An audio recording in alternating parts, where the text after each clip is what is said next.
So welcome again to the Downey Center for Spiritual Living. You know, this month we do have a new theme. We've been working with a yearly theme, and now that we're in the month of September, we have a new theme. Let's just pull it up. 2021 has been Timeless Wisdom, Evolutionary Vision. And in September, as our beloved practitioner George Weatherford mentioned, our theme is rising higher, reaching higher. And we get an opportunity to reach higher when we look at where we are currently.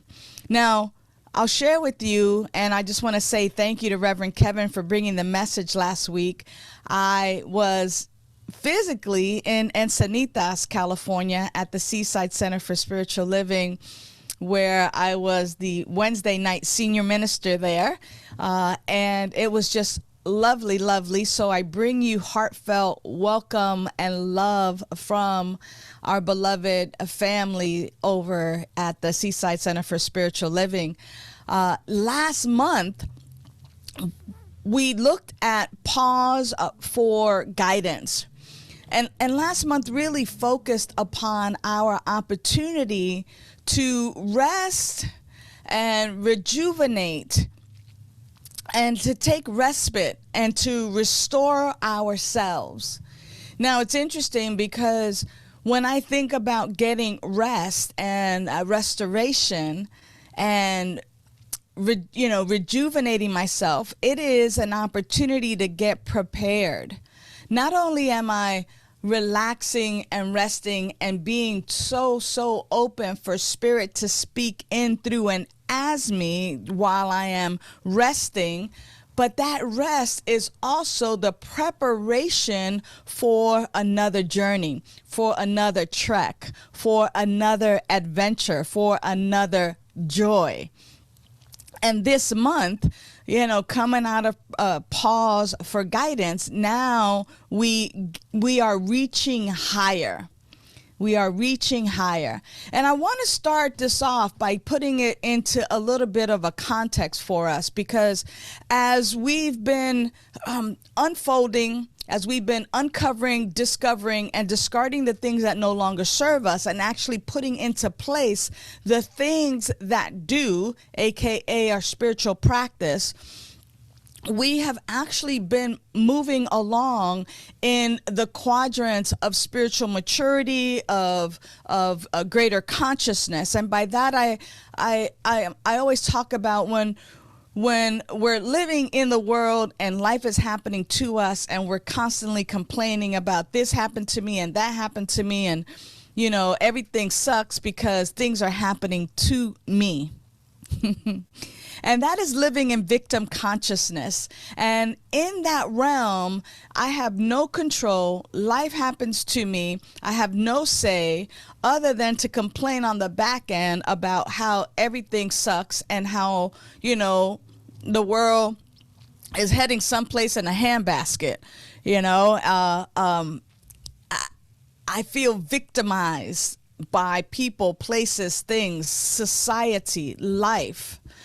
And it is important as we grow spiritually and as we mature spiritually and as we grow in our consciousness that we begin to reach higher. And reaching higher means that we release the baggage, the weight of victimhood, and begin to actually move into life happens by me. And life happens by me is that consciousness and that spiritual maturity where we have the opportunity to recognize that through the power of our word, that our thoughts become things, and through scientific processes, we actually create our lives, and that we co-create our lives along with spirit. That living spirit is actually in us and is not doing anything to us, and that by the power of our word and our focus and our attention, we actually create the life that we crave.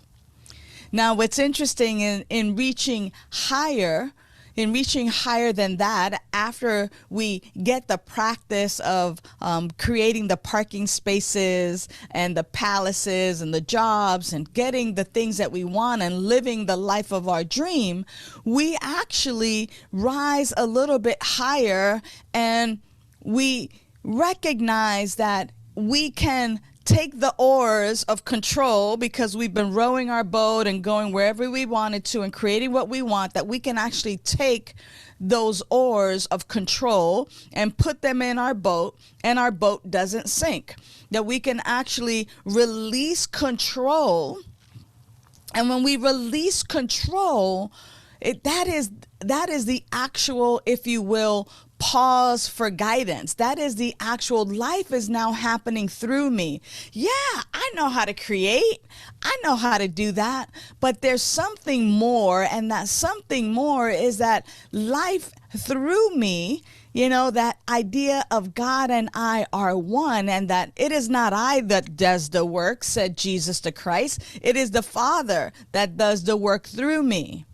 Right? And so when we say that we're divinely inspired, and that there's something that happens through us, that we become this channel, like the St. Francis of Assisi's prayer, let me be a channel of thy peace, that where there is hatred, I may bring love, that where there is despair, I may bring hope, that we become this channel, this conduit of spirit into the world.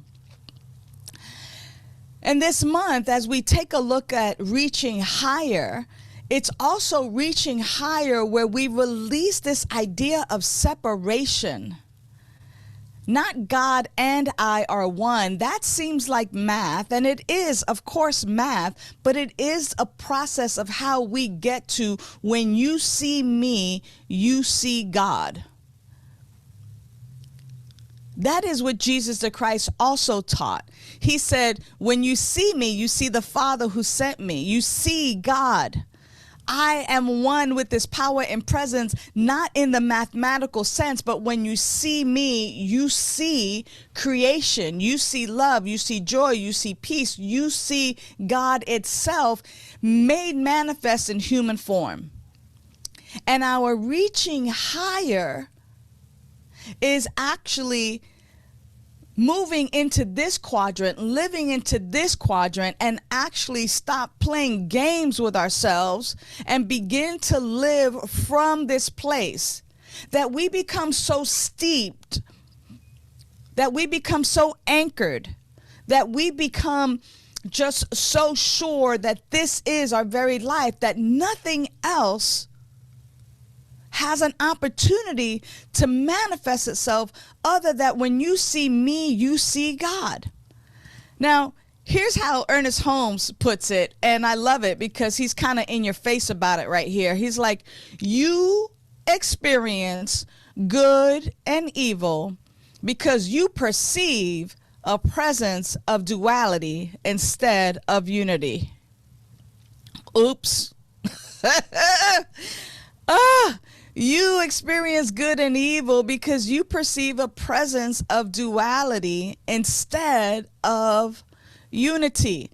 Here's another way he puts it. He says, you know that the belief in duality, the belief in the power of good and the power of evil has contributed to the destruction of man.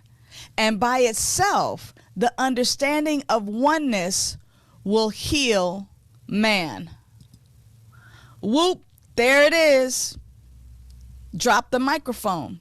Ernest Holmes was not mixing words. It's just kind of like, hey, guess what, beloved? Guess what, beloved? You experience good and evil because you believe in duality rather than unity. You experience good and evil because you believe in duality instead of believing in oneness. You know, the latest form of duality is, are you vaccinated or unvaccinated? Are you for Roe versus Wade or not?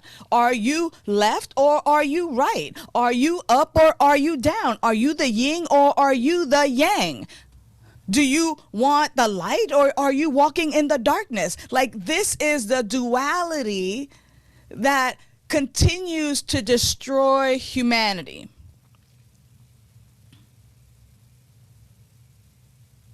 Where are you living in duality to the place where it continues to destroy your life? Where are you stuck in beliefs and behaviors that are destructive? Where are you stuck? Where are you playing the blame game? It's because of them people over there. It's because of them over there. And if only they would. When are we going to turn the me to a we, and I'm right and they're wrong? When are we going to take a look and really dive deep into our oneness?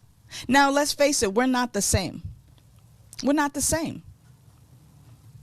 Folks are from different races, different classes, different socioeconomic class, different ages. That's the beauty of oneness. That is the beauty of oneness. We don't all have to believe the same, but we get to love. We get to rise and reach higher by expanding our awareness and our consciousness, and that God includes all of it in oneness. Now, what does it take? What does it take to reach higher? The other day I was at the Stretch Lab, and it's a place where I lay on a table and somebody stretches my body. They help me to become more flexible. So there's a practitioner that assists me in stretching a little bit more, a little bit deeper than I've ever been before. And my hamstrings were tight. And when my practitioner was stretching my leg, I experienced discomfort. I experienced the discomfort. How many of us are experiencing discomfort when we are reaching higher? When we're in uncomfortable situations where we get an opportunity to put ourselves in check, where we get an opportunity to examine ourselves and kind of go, oh yeah, I'm not so flexible right there. I was reminded earlier this week in talking with Sunny Daye that an opera singer or any singer who wants to reach a higher note expands their lungs and rib cages, and it widens the diaphragm and expands that diaphragm, and they experience discomfort. But that is the discomfort that we get to experience as we are reaching higher. Is it possible that so many of us, and I know that is true for me, I don't know the last time I was at the gym, wanting to, going, oh yeah, I want to experience that discomfort of shortness of breath, because I'm just like, I know many of us run from those kinds of discomforts. But when we're talking about our spirituality and our living our best life, when we're talking about creating a world that works for everyone, we must be willing to release ourselves from being stuck in the beliefs and the behaviors of destruction. And we must be able to put our money where our mouth is and stand firm with our beliefs and behaviors that are actually constructive and that are actually working toward building a world that works for all. It is, again, like Ernest Holmes said, he didn't mix his words. It's kind of like, bam, it's in your face. Now, I know I haven't reached that height. So for me, hey, this talk is for me. And like George said, you just get to listen. You just get to listen to my talking to myself. That I'm kind of going, hey, you know what? There are areas in my life where I'm stuck in beliefs and behaviors that are not for the highest good. There are areas in my life where I'm stuck in beliefs and behaviors where I continue to believe in duality instead of oneness. And no wonder I'm not experiencing the life beyond my wildest dreams, because I'm stuck. And many of us are stuck, and it's okay. But what we get to do is reach higher and recognize that in certain areas of our lives, we're still believing in duality instead of oneness. I'll go back to Ernest Holmes one more time. And he says, if you speak from the point of view of spirit, there can be no opposition to it. It is only when you completely abandon the human will and recognize the pure essence of spiritual principle embodied in you that your thinking rises above the belief in duality. So the question becomes, is how do I begin to speak from the point of view of spirit?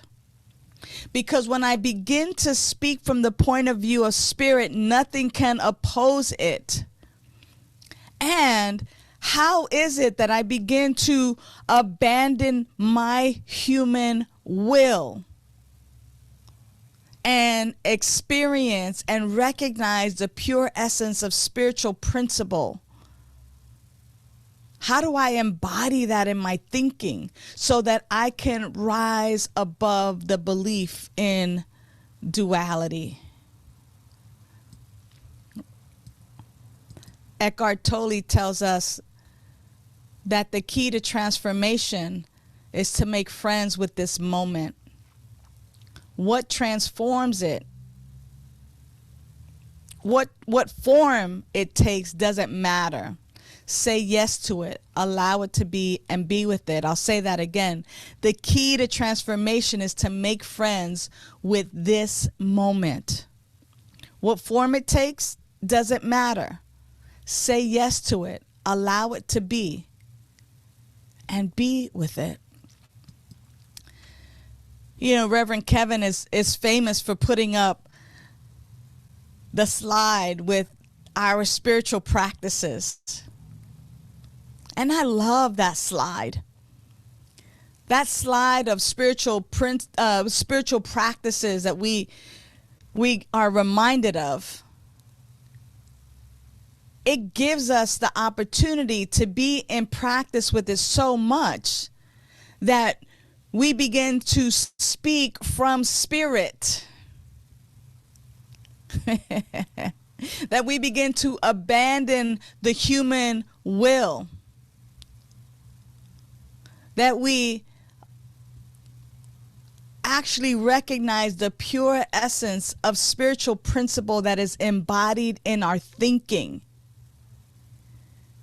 So much so that it casts away the idea of duality. So sometimes those words become pretty stagnant. Prayer, meditation, right? Like we know these things. We know these things, but the idea is to practice them. And so I always like giving it a different feel. So today the different feel is this. Be a swamp. I mean, don't be a swamp. Be a river. Are you a river? A river is living. It's moving. A swamp is stagnant. A river is living water. So being a living water, being vibrant, as Eckhart Tolle said, accept this moment for being exactly what it is. Not future tripping, not dwelling in the past, but being in this present moment, even when it turns out to be something that we don't like. Imagine yourself saying, something good must come of this. Reminding ourselves that we are speaking from spirit, and when we're speaking from spirit, then nothing can oppose it. So even in the face of no agreement, when I am being a river instead of a swamp, I am saying and speaking into existence and using all of the quadrants, I am speaking into existence that something good must come of this. The other thing that I've been practicing is to be quick to call out the good in life.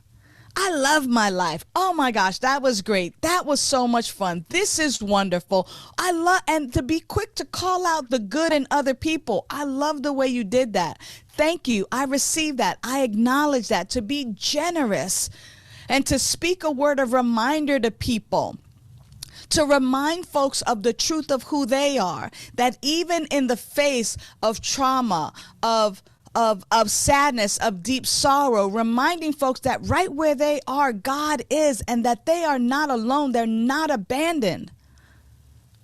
They might feel that way, but speaking truth, speaking that truth to each and every person that we encounter is going to be important. This is speaking from that place of spirit where nothing can oppose it.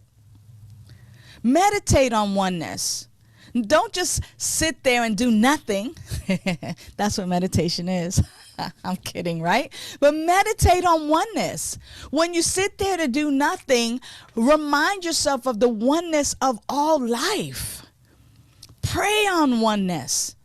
Pray to know it for yourself, not sameness, because we're not the same. The beauty is in the variety and the difference. But we pray on our oneness that when I see you, I go, there's my life. Your life is my life. You know, speaking from this place of oneness, practicing fasting from the news and from doom and gloom, practicing visioning, just being still and silent and asking that indwelling power and presence to reveal to you your next move, sacred study. Giving as a spiritual practice, not only of your time, thank you, Reverend Kevin, here we go, not only of your time, but your talent and your treasure, that opportunity to, like, I am limitless. Like Reverend Judy's class is going to remind us of the limitless supply. Space is unlimited, that I can share all of me. There's enough love. Sunshine, how can you love so many people? My love is without limit. It is that giving. It is that giving and giving, being in sacred service and seva, and coming and speaking from our oneness. Like, these are just not words, but how can you make these fun? How can you actually begin to reach higher? My meditation practice got so boring. It's time to make the donuts all over again. So I had to reach higher, reach deeper, so that I might know a new truth. Did I experience some discomfort, like my stretching? Absolutely. So now I have this opportunity to reach higher. Because if I don't like what I'm experiencing, it's because of my own beliefs in duality. Ernest Holmes said it. You experience good and evil because you perceive the presence of duality instead of unity. And Eckhart Tolle tells us and reminds us that the key to transformation is to make friends with this moment. Ernest Holmes reminds us that if you speak from the point of view of spirit, there can be nothing opposed to it. And so I leave you with this affirmation. I believe in myself because I believe in God. I believe in myself because I believe in God. I believe in God and nothing else. This one power, one presence, one life that has created everything out of itself. Therefore, my life is the unique and unrepeatable way that spirit shows up in human form. And as I know that this is my truth, I know that this is a truth for each and every one. For all is created from the same power and presence that has created everything. So it is indeed all one. So I simply speak a word of blessing for the Downey Center for Spiritual Living, for our community, its members, for the world, that we begin to reach higher and recognize that our life is the life of God, that which is true of God is true for each and every one of us, that we become so steeped in knowing this truth that we speak from this place, that we live from this place, that our come from is from this place of oneness. This is quadrant 4 consciousness. That there is nothing that separates my life from the life of God, that my life is the life of God, undeniably, powerfully, peacefully, lovingly. My life is the life of God, period. And as I know this for myself, I'm simply knowing that we reach higher, that we don't allow the world of effects to separate us based on anything, but that we are steeped and that our come from is from spirit. Knowing that nothing, no thing can oppose it. Knowing our health, our wholeness, our abundance, our peace, our prosperity, knowing our clarity, knowing our love, knowing our humility, knowing our wisdom and infinite intelligence, knowing that our life is eternal. I simply give thanks for the word spoken. I give thanks for the word received. It is done in the mind of God. Therefore, it is done now. Right now, it is done now, and now it is. And we let it be.